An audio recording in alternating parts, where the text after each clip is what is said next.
And good evening all of you. Welcome to another lecture of the polity series. आज हम बहुत ही छोटा टॉपिक है वो पढ़ेंगे। सेंट्रल स्टेट रिलेशन हमने कवर कर लिया है। अब जितने महत्वपूर्ण सेंट्रल स्टेट रिलेशन है उतना ही महत्वपूर्ण इंटर स्टेट रिलेशन भी है कि आपस में जो स्टेट्स का जो आपस में जो भाईचारा है, प्रेमचारा है, वो बना रहे। और उसको बनाए रखने के लिए कॉन्स्टिट्यूशन में कुछ प्रोविजन दिए गए। उसको हम जो है 4 मेजर हेड्स में डिवाइड कर लेंगे और 4 मेजर हेड्स में डिवाइड करके उसको पढ़ लेंगे। जल्दी शुरू करते हैं। ठीक है, 4 चीजें पढ़नी है इसमें अपने को। ठीक है, तो इंटर स्टेट रिलेशंस में अपने को पढ़ना है inter state water dispute, inter state council, inter state trade and commerce and zonal councils. ठीक है, अब इन तीनों के बारे में तो कॉन्स्टिट्यूशन में दिया गया, बट ये जो जोनल काउंसिल है ये एक स्टैट्यूटरी बॉडी है। ये वाया एक्ट बनाया गया था, ये एक्ट के अंदर बनाए गए थे। ठीक है, अब वो कौन सा एक्ट है वो हम थोड़ी देर में पढ़ेंगे। ठीक है, तो सबसे पहले अपने पास क्या है, इंटर स्टेट वाटर डिस्प्यूट। ठीक है, इंटर स्टेट वाटर डिस्प्यूट। तो इंटर स्टेट वाटर डिस्प्यूट में क्या होगा भाई कि दो स्टेट से नदी जा रही है। ठीक है, मान लीजिए ये ए स्टेट है, ये बी स्टेट है, ये सी स्टेट है। ठीक है, अब यहां से एक नदी शुरू हुई, यहां से नदी जा रही है। तो अब ए ने क्या किया कि इसका यहीं पे बांध बना के इसका पानी यहीं रोक दिया, तो बी और सी क्या करेंगे। तो ऐसी सिचुएशन में देखो कॉन्स्टिट्यूशन मेकर्स का आप आइडिया सोचिए और उनका आप विजडम देखिए, तो उनको बताते कि ऐसे पंगे हो सकते हैं। ठीक है, ऐसे पंगे हो सकते हैं। तो ऐसे पंगे ना हो उसके लिए उन्होंने एक आर्टिकल कॉन्स्टिट्यूशन में डाला, आर्टिकल 262। आर्टिकल 262, आर्टिकल 262 क्या दो चीजें बोलता है। आर्टिकल 262 बोलता है कि ऐसे किसी डिस्प्यूट को निपटाने के लिए पार्लियामेंट जो है इंटर वाटर ट्राइब्यूनल बना सकता है। ठीक है, या कोई एक्ट बना सकता है। ठीक है, क्या क्या बोला उसने, मैं आपको एग्जैक्टली पढ़ के बता देता हूं कि parliament may by law provide for the adjudication of any dispute or complaint with respect to use, distribution, control of waters of any interstate river water or valley. ठीक है, तो एडजुडिकेशन कैसे होगा, कैसे इस प्रॉब्लम का निवारण होगा, इसका सोल प्रेरोगेटिव पार्लियामेंट के पास है। पार्लियामेंट जैसे डिसाइड करेगी वैसा होगा। और पार्लियामेंट को एक और पावर दे दी गई, पार्लियामेंट को एक पावर और दे दी गई, वो सुप्रीम कोर्ट और हाई कोर्ट का जुरिडिक्शन बाहर कर सकती है। हाई कोर्ट और सुप्रीम कोर्ट का जुरिडिक्शन बाहर कर सकती है। देखो इन सब में होता क्या है कि इंटरस्टेट वाटर ट्राइब्यूनल बनता है। जब ये ट्राइब्यूनल बन जाता है तो मान लीजिए ए और बी पे कुछ पंगा है, तो ए और B supreme court high court नहीं जा सकते, वो इस वाटर ट्रिब्यूनल के पास ही जाएंगे। तो ऐसा जो पावर जो है पार्लियामेंट ने कॉन्स्टिट्यूशन में ही दे दिया, पार्लियामेंट को दे दिया कॉन्स्टिट्यूशन में। ठीक है, कॉन्स्टिट्यूशन में ही पार्लियामेंट को पावर दे दी गई है कि आप जो है सुप्रीम कोर्ट और हाई कोर्ट का जुरिडिक्शन बाहर कर सकते हैं। मतलब आप बोल सकते हैं कि ए और बी में जब किसी भी वाटर को लेके कोई पंगा होगा, किसी भी रिवर या किसी भी, तो वाटर ट्रिब्यूनल के पास जाएगा, ना कि सुप्रीम कोर्ट हाई कोर्ट के पास। ठीक है, ये दो चीजें बोल दी गई। अब इसी चीज को पूरा करने के लिए पार्लियामेंट ने 2 एक्ट बना दिए। ठीक है, वो एक्ट कौन कौन से थे, एक तो रिवर बोर्ड एक्ट। ठीक है, एक कौन सा बनाया, रिवर बोर्ड एक्ट, और एक inter state water disputes act 1956 में बने दोनों। ठीक है, inter state water disputes act, ये दोनों एक्ट कब बने, 1956 में बन गए। ठीक है भाई, आप कब बन गए, 1956 में। जब ये दोनों एक्ट बने तो इसी के अंदर जो है एडजुडिकेशन किया गया। इसी के अंदर जो है एडजुडिकेशन का मतलब होता है कि किसी भी समस्या का निवारण कैसे होगा लॉफुली। ठीक है, लॉफुली कैसे होगा वो डिसाइड कैसे होगा, या तो रिवर बोर्ड के अंतर्गत होगा या इंटरस्टेट वाटर डिस्प्यूट के अंदर होगा। ठीक है, और दूसरी बात क्या कह दी गई कि सुप्रीम कोर्ट और हाई कोर्ट का जुरिडिक्शन बाहर होगा। तो ऐसे अभी तक 9 ट्राइब्यूनल बनाए जा चुके हैं, ऐसे अभी तक 9 वाटर ट्रिब्यूनल बना चुकी है सरकार। ठीक है, 9 के नाम मैं आपको पढ़ देता हूं। ठीक है, Krishna water dispute tribunal 1, Godavari water dispute tribunal, Narmada water dispute tribunal, Ravi and Beas water dispute tribunal, Kaveri water dispute tribunal, फिर कृष्णा में फिर बना कृष्णा वाटर डिस्प्यूट ट्राइब्यूनल 2, फिर Vansadhara water dispute tribunal, Mhadei water dispute tribunal और महानदी वाटर डिस्प्यूट ट्राइब्यूनल। ठीक है, अब जो है ये थी बात किसकी, इंटरस्टेट वाटर डिस्प्यूट, क्योंकि कोई भी डिस्प्यूट होगा तो आर्टिकल 262 के अंदर पार्लियामेंट के पास पावर है कि वो जो है बाय लॉ डिसाइड करेगा कैसे एडजुडिकेशन होगा, और पार्लियामेंट के पास ही पावर है कि वो सुप्रीम कोर्ट और हाई कोर्ट के जुडिशन को बार कर सकता है कि सुप्रीम कोर्ट और हाई कोर्ट जो है ऐसी किसी भी पिटीशन को एंटरटेन नहीं करेंगे। ठीक है, उसके लिए उन्होंने क्या बनाया, उसके लिए उन्होंने रिवर बोर्ड बना दिया और inter state water dispute act बना दिया। उसके अंदर आज तक 9 ट्राइब्यूनल बनाई जा चुकी हैं। ठीक है, तो पानी की समस्या खत्म। इसके बाद बेटर कोऑर्डिनेशन पे है कि अच्छा कोऑर्डिनेशन कैसे रख सके स्टेट्स के बीच में। तो हमने आर्टिकल 263 में इंटरस्टेट काउंसिल बना दिया। ठीक है, इंटरस्टेट काउंसिल बना दिया। अब इंटरस्टेट काउंसिल क्या बोलता है भाई, इंटरस्टेट काउंसिल क्या बोलता है, कॉन्स्टिट्यूशनल बॉडी है। यह बोलता है कि प्रेसिडेंट को अगर लगता है कि स्टेट के बेटर कोऑर्डिनेशन के लिए एक काउंसिल बनाना चाहिए, तो प्रेसिडेंट बाय लॉ एक ट्राइब्यूनल, एक काउंसिल ऐसा बना सकता है जिसको बोलेंगे इंटरस्टेट काउंसिल। ठीक है, इंटरस्टेट काउंसिल। और उसका बहुत सारा काम होगा। उसका काम क्या होगा कि भैया बेटर कोऑर्डिनेशन हो सके स्टेट्स में। ठीक है, कोई भी प्रॉब्लम आ रही है सेंट्रल स्टेट के बीच में उसको सॉल्व करे। ठीक है, और सब कुछ जो होगा, लेकिन इसके साथ जो होगा वो रिकमेंडेटरी नेचर में होगा। तो ये इसकी सबसे बड़ी प्रॉब्लम भी है, सब कुछ जो होगा वो रिकमेंडेटरी नेचर में होगा, एडवाइजरी नेचर में होगा, एडवाइजरी नेचर में होगा। ठीक है, मतलब वो बाइंडिंग नहीं होगा। ये इंटरस्टेट काउंसिल कुछ भी बोले बाइंडिंग नहीं होगा। इसीलिए एक सरकार या कमीशन के प्रस्ताव पर एक परमानेंट इंटरस्टेट काउंसिल बनाया गया, लेकिन वो भी रिकमेंडेटरी नेचर है और उसकी जो भी रिकमेंडेशन है वो बाइंडिंग नहीं है, बाइंडिंग नहीं है। और इसीलिए जब वो ऐसा रिकमेंडेशन देता है तो वो जो सुप्रीम कोर्ट का अंडर आर्टिकल 131 जो एडवाइजरी रोल है उसी तरीके से काम करता है। बस इसमें फर्क ये है कि इसका रिकमेंडेटरी नेचर होता है, बाइंडिंग होता है। ठीक है, सुप्रीम कोर्ट के जो भी जजमेंट होते हैं वो बाइंडिंग होते हैं, लेकिन इसका जो है बाइंडिंग नहीं होता है। ठीक है, इसका जो है बाइंडिंग नहीं होता है। ठीक है, तो परमानेंट पहले तो जो है प्रेसिडेंट को पावर दी गई थी कॉन्स्टिट्यूशन में।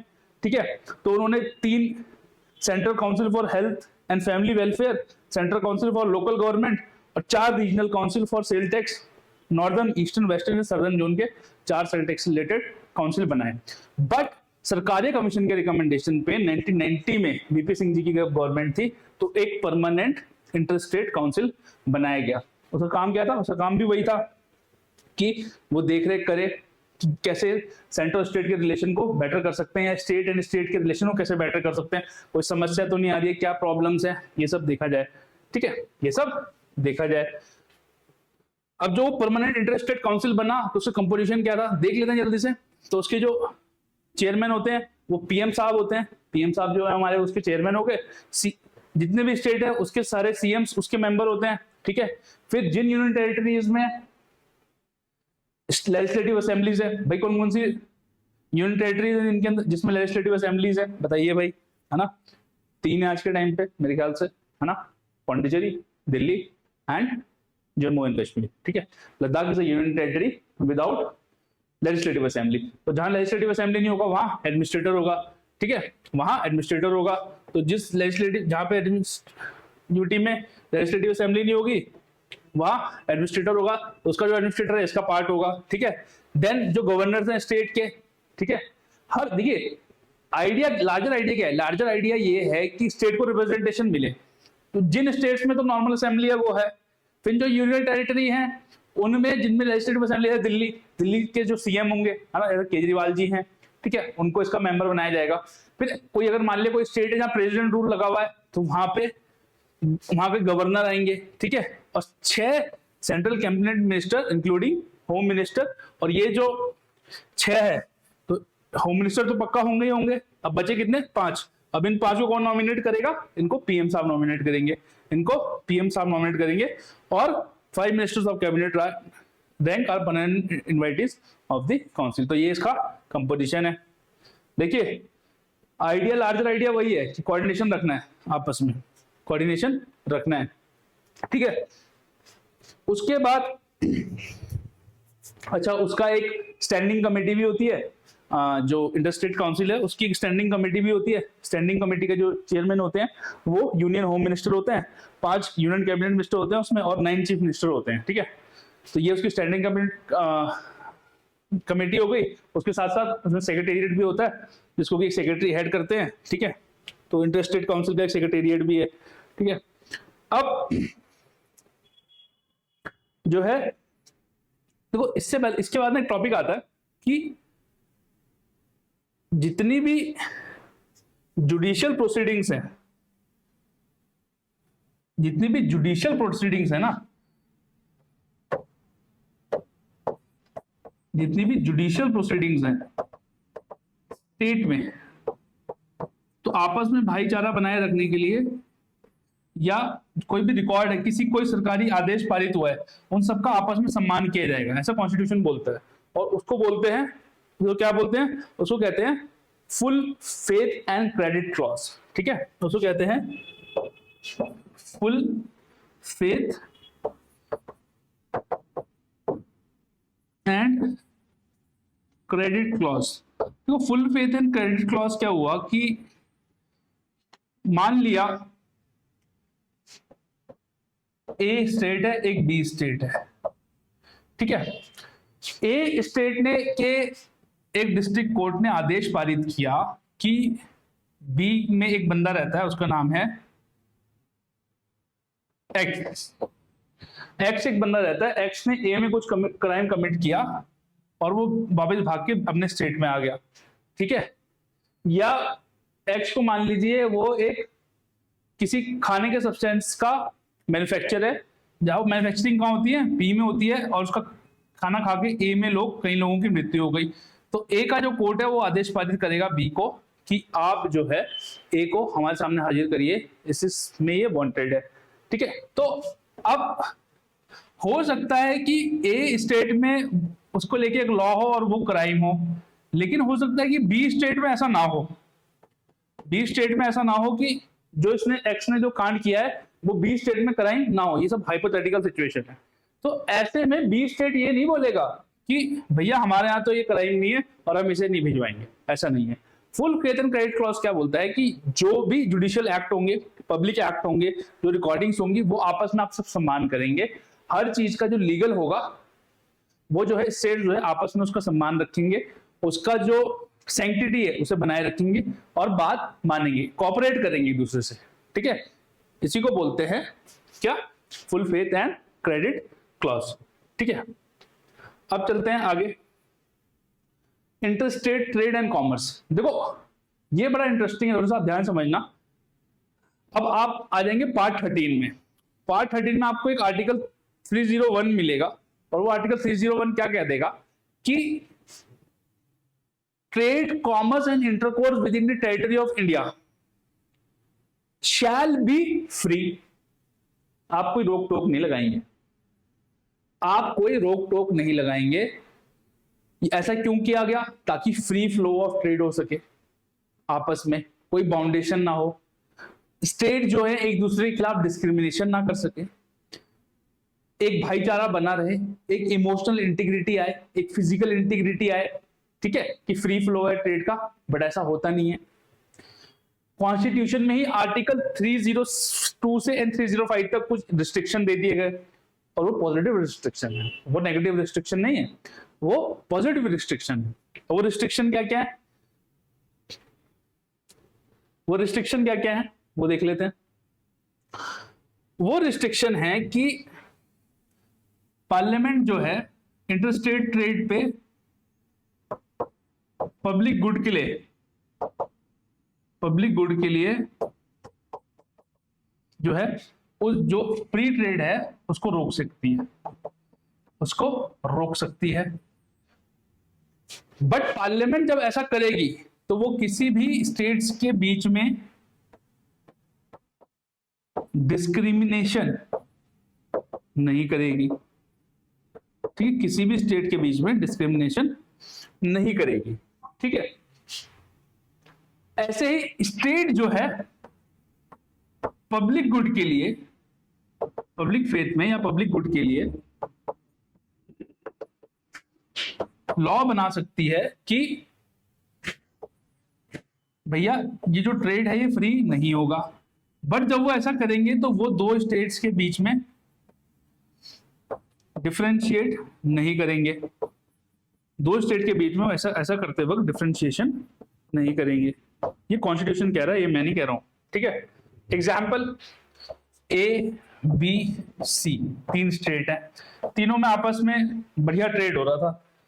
अब बी ने पब्लिक गुड के लिए एक लॉ बनाया, ठीक है, कि ये जो ट्रेड है इसमें कुछ उन्होंने बाउंडेशन डाल दी कि ऐसा होके आएगा, ठीक है। तो बी जो है जब ऐसा करेगा तो वो जो लॉ है उसका वो ए और सी बराबर के लिए अप्लाई होना चाहिए। ऐसा नहीं होना चाहिए कि वो बोले यार ए से हम ऐसा करेंगे लेकिन सी से हम माल आने देंगे।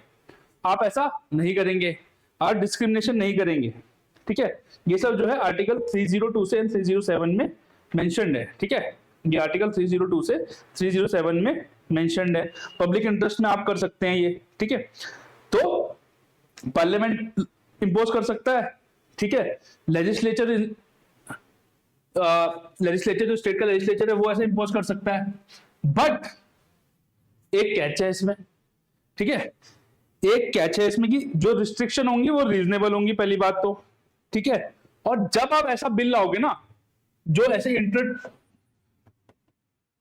स्टेट ट्रेड पे कुछ आप रिस्ट्रिक्शन लगा रहे हो, जब आप ऐसा बिल लेके आओगे तो ऐसे बिल के लिए आपको प्रेसिडेंट की अनुमति चाहिए, पहले प्रायर प्रेसिडेंट एसेंट चाहिए आपको, तभी आप ऐसा बिल अपनी स्टेट लेजिस्लेचर में इंट्रोड्यूस कर सकते हो। और लास्ट क्या बोलेंगे, लास्ट होगा मोनोपोलाइजेशन, लास्ट होगा मोनोपोलाइजेशन से रिलेटेड, मोनोपोलाइज। अगर सेंटर और स्टेट कोई ऐसा लॉ बना दे ये काम सिर्फ हम करेंगे, मान लिया जैसे सेंटर है, रेलवे क्या है, सेंटर की मोनोपोली है, स्पेस क्या है, सेंटर की मोनोपोली है। अगर ऐसा लॉ बना दे तो आप ये नहीं कह सकते कि वायलेशन है, ये रीजनेबल रिस्ट्रिक्शन है। आप ये नहीं कहेंगे फ्री ट्रेड से आप हमें रोक रहे, तो उसको फ्री ट्रेड से रोकना नहीं माना जाएगा, ठीक है, जो मोनोपोलीज लॉ है, ठीक है। अब चलते हैं, लास्ट जो है हमारे पास आज वो है बेटर कोऑर्डिनेशन के लिए है हमारे पास जोनल काउंसिल। देखो जोनल काउंसिल जो है ना वो कॉन्स्टिट्यूशन नहीं, अभी तक हम कॉन्स्टिट्यूशन की बात कर रहे थे। जोनल काउंसिल को जो है better coordination among the states के लिए बनाया गया था, but that was made under state reorganisation act of 1956। That means that it is a statutory body. ये एक स्टैट्यूटरी बॉडी है, ये कॉन्स्टिट्यूशनल बॉडी नहीं है, याद रखिएगा इस बात को, ये कॉन्स्टिट्यूशनल बॉडी नहीं है, ये एक स्टैट्यूटरी बॉडी है, ठीक है। ये एक स्टैट्यूटरी बॉडी है, इसका कंपोजिशन हम देख लेंगे। फिलहाल के लिए 5 जो स्टेट रीऑर्गेनाइजेशन, वैसे तो टोटल 6 हैं जनरल काउंसिल, लेकिन स्टेट रीऑर्गेनाइजेशन एक्ट के अंदर 5 बनाए गए थे, northern, eastern, southern, western and central. ये 5 जनरल काउंसिल बनाए गए थे, ठीक है। और एक नॉर्थ ईस्ट काउंसिल बनाया गया था, लेकिन वो अलग से बनाया गया है, वो अलग से बनाया गया है, वो एक अलग से एक्ट है, north east council act of 1961, ठीक है, 1971 sorry, north east council act of 1971 है वो। इससे जो है एक अलग से नॉर्थ ईस्ट काउंसिल बनाया गया था, लेकिन northern zonal council, eastern zonal council, southern zonal council, western zonal council, central zonal council, ये जो है ये आपके नॉर्मली स्टेट रीऑर्गेनाइजेशन एक्ट में बनाए गए थे, ठीक है। इसका कंपोजिशन देख लेते हैं, इसका कंपोजिशन मैं आपको बता देता हूं। जो यूनियन होम मिनिस्टर होते हैं, जो होम मिनिस्टर जी होंगे वो इन सबके सब जोनल काउंसिल के हेड होंगे, डी फैक्टो हेड होते हैं, वो हेड होते हैं, ठीक है, वो हेड होते हैं। उसके अलावा वाइस चेयरपर्सन कोई सीएम होगा, ठीक है, या एडमिनिस्ट्रेटर होगा, जो भी वहां पे होगा। देखो इसके अंदर आते कौन कौन है, जो जन नॉर्दर्न का ले लें हम, जैसे हम नॉर्दर्न का लिया तो नॉर्दर्न में जो स्टेट्स आ रहे हैं उनके सीएम्स, ठीक है, और सीएम के साथ साथ उनके 2 और मिनिस्टर, ठीक है, तो सीएम प्लस 2 मिनिस्टर हो गए, ठीक है, या कहीं प्रेसिडेंट रूल लगा हुआ है तो वहां का गवर्नर, ठीक है, ये वैसे, ठीक है, प्लस अगर कोई यूनियन टेरिटरी है तो उसका एडमिनिस्ट्रेटर, और ये यूनियन टेरिटरी विदाउट लेजिस्लेचर है, और अगर वो यूनियन टेरिटरी विद लेजिस्लेचर है,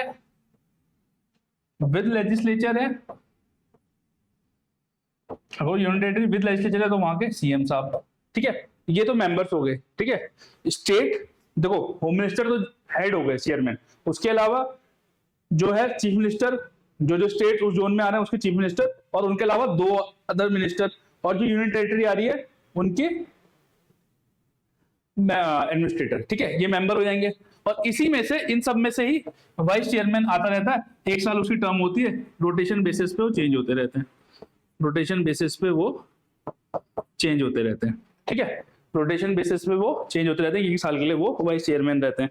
काम इनका वही है कि आपस में कोऑर्डिनेशन बना रहे, कोई दिक्कत हो तो डिस्कस कर लें, ठीक है, लेकिन यूनियन बस क्या चीज है कि यूनियन होम मिनिस्टर सबके हेड रहते हैं, ठीक है।